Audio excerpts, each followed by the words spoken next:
I'm Philippa Smith. Today we're going to have a look at how we can host virtual meetings and virtual training sessions, as we've all been on terrible virtual sessions.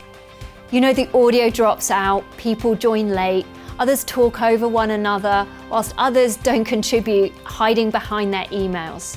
Yet, more and more virtual meetings are requested and the norm, particularly for remote, regional, national and global teams and clients that we work with.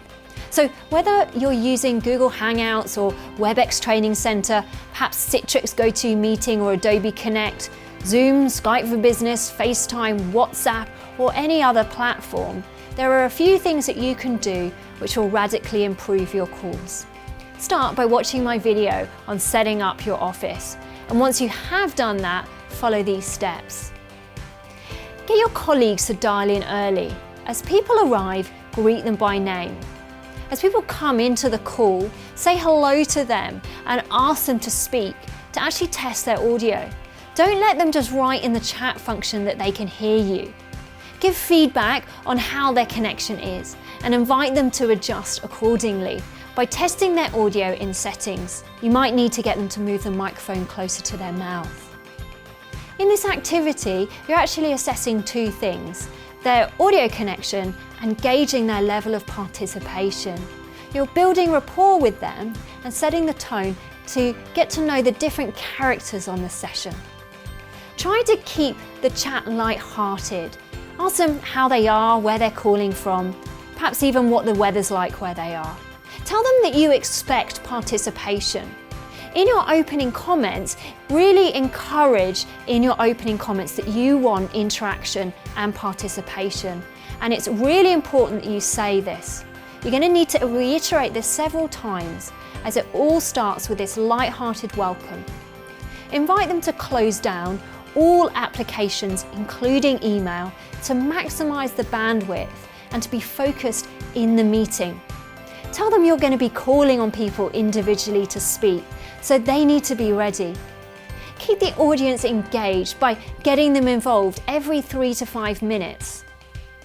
Invite different people to speak. Use the hand raise function if you have it, or call on people by name to contribute. When people do speak, thank them for their response. Also, invite people to put comments regularly in the chat function. Don't ask if anyone has any questions. People rarely do. Instead, ask for comments or for people to share an experience they have in relation to what you're talking about. Hold people to account for non-response. One of the biggest challenges in virtual meetings is the inevitable multitasking that goes on. A few will actively contribute, whilst others will seem to disengage. It takes strong facilitation skills to manage this. In short, if you suspect people disengage, invite them to respond. And if you don't get much back, assume they're having technical issues. So ask them. Invite them to log out and log back in again. You may need to eject people. It is particularly important when you ask people to write in the chat function and they don't respond, that you hold them to account. This, however, needs to be done in a positive and upbeat manner. This is not about telling them off. For example, say something like, "Sarah, I haven't heard from you, and it seems that you may be having technical issues.